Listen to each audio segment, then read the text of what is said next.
શ્યામની એક પત્ની હતી જે ઘણી વાતો કરતી હતી અને તે તેની વધારે પડતી વાતોથી ખૂબ જ નારાજ હતો.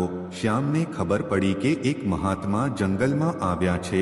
તે તેની પત્નીને પોતાની સાથે લઈ જાય છે અને કહે છે કે હે મુનિવર, મહેરબાની કરીને એને સમજાવો. તે ખૂબ વાતો કરે છે. મારા ઇનકાર પછી પણ આખો દિવસ તેનું મોઢું ચાલતું રહે છે. હું તેને કેટલું સમજાવું કે ચૂપ રહેવાનું શીખો, અને દરેક વખતે તેના કારણે ઝઘડો થાય છે. ત્યારે મહાત્માએ હસીને કહ્યું કે આ વાત હું તમને એક કથાની મદદથી સમજાવીશ. મારી પાસે એક શિષ્ય હતો જે ઘણી વાતો કરતો હતો.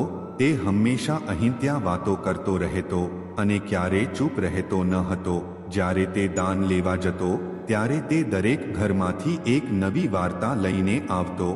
તે બીજા શિષ્યોને કહેતો અને એક શિષ્યની બીજા શિષ્ય પાસે બુરાઈ કરતો અને બીજાની સામે સારો બનવાનો પ્રયત્ન કરતો અને પોતાના મોઢેથી પોતાના જાતની પ્રશંસા કરતો અને હંમેશા ગુરુની સામે પોતાને સૌથી બુદ્ધિશાળી અને શ્રેષ્ઠ સાબિત કરવાનો પ્રયત્ન કરતો. તે પોતાને બધા શિષ્યોથી અલગ અને ચઢિયાતા માનતો હતો.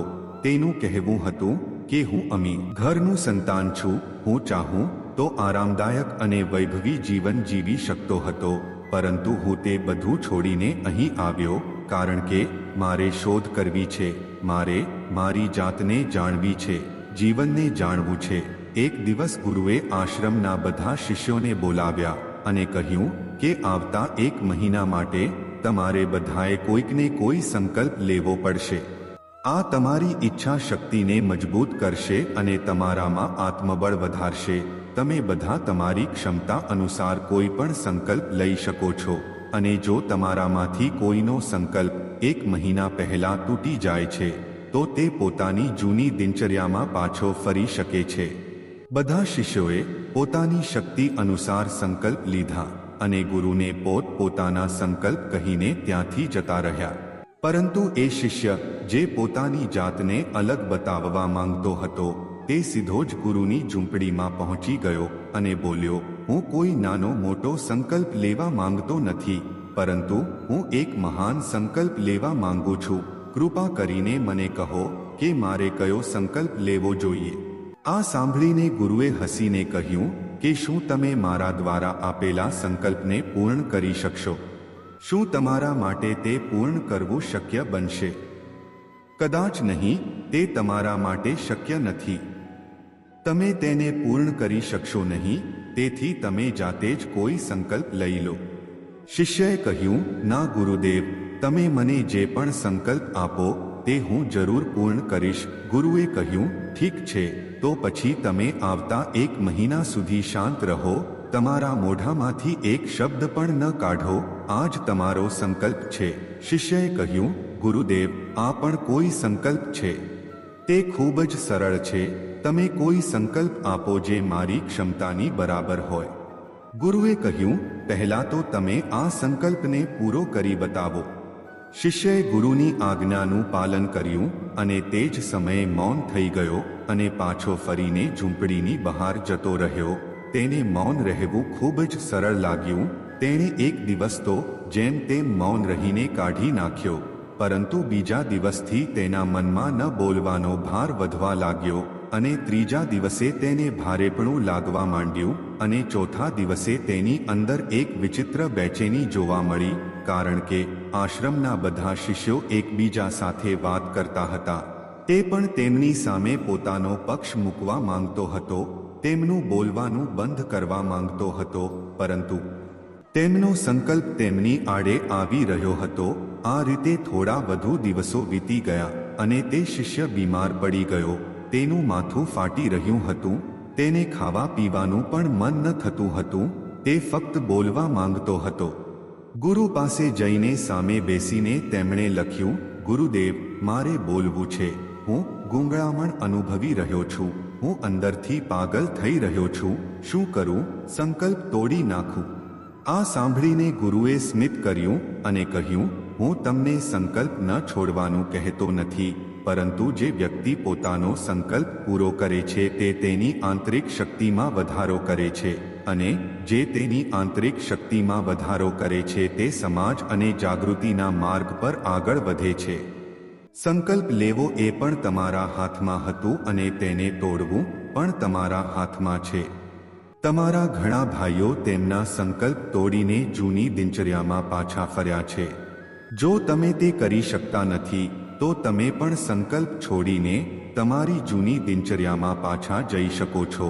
પરંતુ યાદ રાખો, જો તમે આજે આ નાના સંકલ્પને સંભાળી શકશો નહીં તો પછી તમે તમારી બાકીની જિંદગી કેવી રીતે સંભાળી શકશો? બાકી નિર્ણય સંપૂર્ણપણે તમારા હાથમાં છે. ગુરુની આ વાતથી તે શિષ્યના હૃદયને ઠેસ પહોંચી અને તે કંઈ પણ બોલ્યા વિના ત્યાંથી પાછો ચાલ્યો ગયો અને પોતાની ઝૂંપડીમાં પોતાની જાતને બંધ કરીને માત્ર પોતાના અગત્યના કામ માટે જ આ ઝૂંપડીમાંથી બહાર આવતો. બાકીનો બધો સમય ઝૂંપડીની અંદર જ બેસી રહેતો. 15 દિવસ વીતી ગયા અને આશ્રમના લગભગ બધા શિષ્યોનો સંકલ્પ અત્યાર સુધીમાં તૂટી ગયો હતો, પરંતુ તેમનો સંકલ્પ હજુ પણ ચાલુ હતો. સંકલ્પ લીધા પછી અત્યાર સુધી તેમણે એક શબ્દ પણ ન બોલ્યો. આખા આશ્રમને આશ્ચર્ય થયું કે આટલું બોલવા વાળો વ્યક્તિ ચૂપ કેવી રીતે થઈ ગયો. 15 દિવસ પછી ફરી પોતાના ગુરુ પાસે જઈને લખ્યું કે ગુરુદેવ, હું બહારથી ચૂપ છું, પરંતુ મારી અંદર ઘણા અવાજો સંભળાય છે, ઘણી ચીસો અને ફરિયાદો છે. હું અંદરથી અંદર જ વાતો કરતો રહું છું. મારું મન દરેક પ્રકારના પ્રશ્નો પૂછે છે. હું બહારથી જેટલો ચૂપ છું તેટલો અંદરથી ઘોંઘાટ કરું છું. આ રીતે મારો સંકલ્પ હજી પણ ચાલુ છે. ગુરુએ કહ્યું, હા, તમારો સંકલ્પ હજી પણ ચાલુ છે, પરંતુ જ્યાં સુધી તમારા કાનમાં આ લોકોના અવાજો ઉઠતા રહેશે ત્યાં સુધી તમારું મન બોલતું રહેશે, કારણ કે તેને તો ટેવ છે. તમે બહારથી ભલે મૌન હશો, પરંતુ તમે અંદરથી બોલતા રહેશો. તમારે આ અવાજોથી દૂર જવું જોઈએ. શિષ્ય ગુરુને નમન કરે છે અને ત્યાંથી જતો રહે છે અને સવાર પડતા જ તે પોતાની ઝૂંપડી છોડીને જંગલ તરફ જતો રહે છે. ઘણા દિવસો વીતી જાય છે, સંકલ્પનો સમય પણ પૂરો થઈ જાય છે, પરંતુ શિષ્ય પાછો ન ફર્યો. આશ્રમમાં દરેકને ડર હતો કે જંગલી પ્રાણીએ તેને ખાઈ ન ગયા હોય. આ દરમિયાન તેને શોધવા માટે ઘણા પ્રયત્નો કરવામાં આવ્યા, પરંતુ તે ક્યાંય મળ્યો નહીં. ગુરુ ભાઈઓએ સ્વીકાર્યું કે જંગલી પ્રાણીઓએ તેનો શિકાર કરી લીધો હશે, પણ ગુરુને તેવું લાગતું ન હતું. એક દિવસ આશ્રમનો બીજો શિષ્ય ગુરુ પાસે આવ્યો અને બોલ્યો, ગુરુદેવ, આપણા એ વધુ બોલવા વાળા ભાઈ સાથે શું થયું હશે? જંગલી પ્રાણીએ તેને મારી નાખ્યો હશે. ગુરુએ કહ્યું કે બની શકે કે જંગલી પ્રાણીઓએ તેને પોતાનો શિકાર બનાવ્યો હશે, પણ તેના પાછા ન આવવા પાછળ બીજું પણ એક કારણ હોઈ શકે છે. કદાચ તે જેના માટે ગયા હતો તે મળી ગયું હશે. ત્યારે શિષ્યએ પૂછ્યું, ગુરુદેવ, શું વધારે પડતી વાતો કરવી એટલી હાનિકારક છે? ગુરુએ કહ્યું, માણસના જીવનના ઘણા દુઃખમાંનું એક દુઃખ એ છે કે તે ક્યારેય ચૂપ રહી શકતો નથી, હંમેશા કંઈક કહેતો રહે છે. ફક્ત આપણા બોલવાને કારણે જ અડધાથી વધુ દુઃખ ઉદ્ભવે છે. આપણામાંથી કોઈ પણ વ્યક્તિ ચૂપ રહેવા નથી માંગતું. આપણે માત્ર સામેની વ્યક્તિને સંભળાવી દેવા માંગીએ છીએ. મનમાં જે કંઈ હોય તે બધું જ બહાર કાઢીને તેના મનમાં બેસાડી દેવા માંગીએ છીએ. તેને સમજાવવા માંગીએ છીએ કે જુઓ, તમે ખોટા છો અને હું સાચો છું. આ રીતે સાંભળવાનું અને સંભળાવવાનું આ કામ જીવનભર ચાલતું રહે છે, પરંતુ આ નાસમજીમાં આપણો સમય, આપણી જિંદગી, આપણી સમજણ અને સૌથી મહત્વની વાત એ છે કે આપણે આપણી કિંમતી પળ જે જીવી શકાય છે, જે અનુભવી શકાય છે, જેમાં આનંદ પ્રાપ્ત કરી શકાય છે, આ બધું ખોઈ દઈએ છે. પરંતુ બદલામાં આપણને શું મળે છે? કંઈ જ નહીં, બધું જ બરબાદ થઈ જાય છે. શિષ્યએ પૂછ્યું, તો એનો શું ઉપાય છે? ગુરુએ કહ્યું કે આ એક જ ઉપાય છે કે તમારા વિચારોને સંપૂર્ણ જાગૃતિ સાથે જુઓ. વર્તમાનમાં રહેલી તમામ માનસિક સમસ્યાઓ પર ચિંતન કરો. સંપૂર્ણ જાગૃતિ સાથે કરેલું તમારું કાર્ય જીવનમાં ચમત્કારિક પરિવર્તન લાવે છે. તે પછી શિષ્ય ગુરુ પાસેથી તેના પ્રશ્નોના જવાબ મેળવી તેમને પ્રણામ કર્યા અને ત્યાંથી ચાલ્યા ગયા. તે શિષ્યને આશ્રમ છોડીને ગયાને 3 મહિના થઈ ગયા હતા, પરંતુ તેના કોઈ સમાચાર નહોતા. અત્યાર સુધી બધા ગુરુભાઈઓએ પણ તેના પાછા ફરવાની આશા છોડી દીધી હતી, પરંતુ એક દિવસ તે આશ્રમમાં પાછો ફરે છે. પરંતુ હવે તે ન હતો જે અહીંથી ગયો હતો. તે કંઈક બીજું જ બનીને પાછો આવ્યો હતો. તેની અંદર એક અદ્ભુત પરિવર્તનનો અનુભવ થઈ શકતો હતો.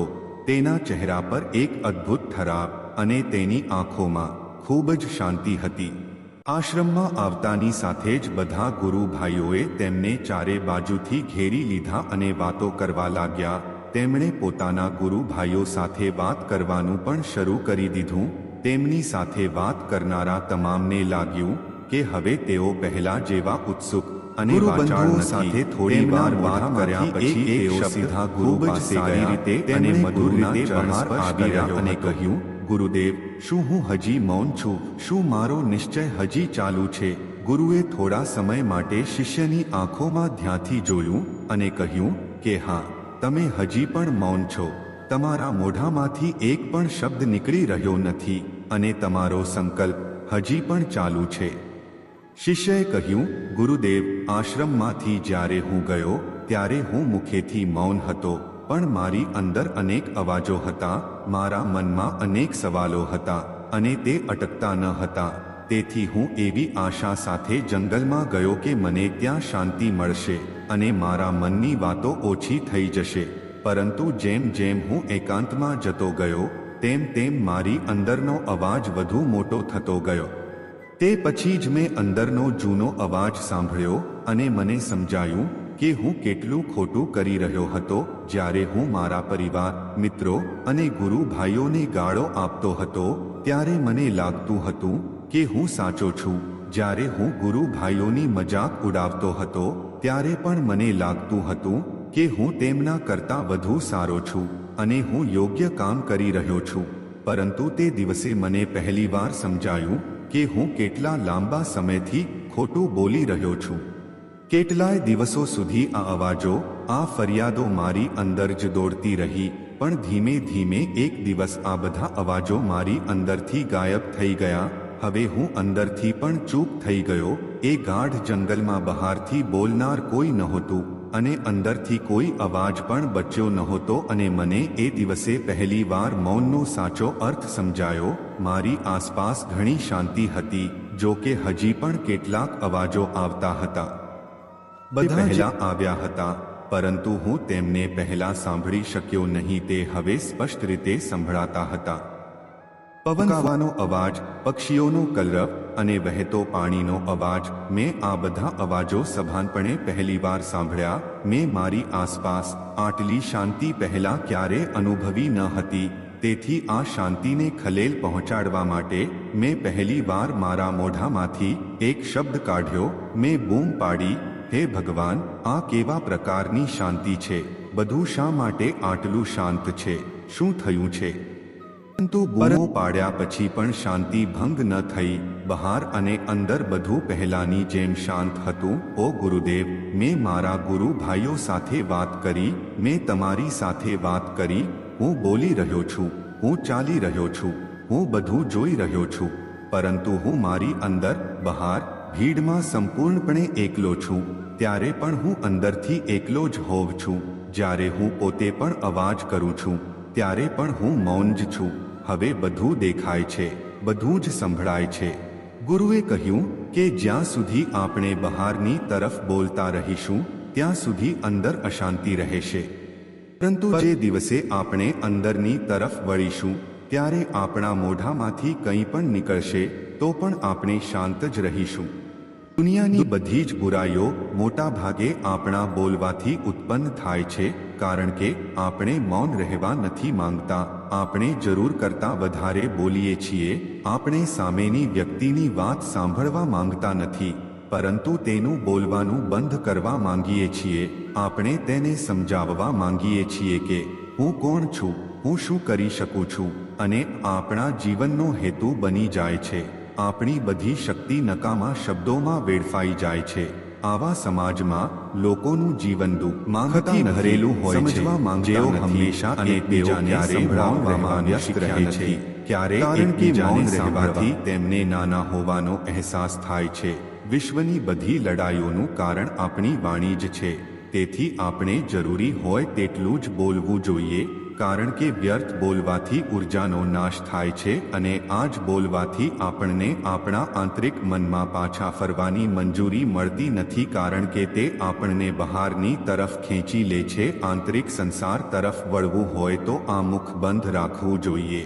એટલે જ પ્રબુદ્ધ બનેલા બધા જ વિદ્વાનો એકાંત તરફ ગયા હતા, જેથી તેમને વધારે બોલવું ન પડે, વધુ સાંભળવું ન પડે, એકાંતમાં રહે અને શાંત રહે, જેથી તેઓ સરળતાથી આંતરિક પ્રવાસ કરી શકે. પરંતુ જો કોઈ ઈચ્છે તો આ સંસારમાં રહીને પણ એકાંતમાં રહી શકે છે. મિત્રો, આ કથાનો બોધપાઠ એ છે કે વ્યર્થ બોલવું એટલે ઉર્જાનો નાશ કરવો, અને વ્યર્થ બોલવાથી આપણને આપણી આંતરિક બાજુએ પાછા ફરવા નથી દેતા, કારણ કે તે આપણને બહારની શક્તિ તરફ વળેલા રાખે છે. અને જેમને આંતરિક શક્તિ તરફ જવું છે તેમણે પોતાનું મોઢું બંધ રાખવું જોઈએ. તમારા વિચાર નીચે કમેન્ટ બોક્સમાં કોમેન્ટ કરીને તમે અમને જણાવી શકો છો. જો તમને આ સ્ટોરી ગમી હોય તો આ વિડિયો લાઈક કરો અને આવી વધુ સ્ટોરીઝ સાંભળવા માટે આ ચેનલને સબસ્ક્રાઇબ કરો.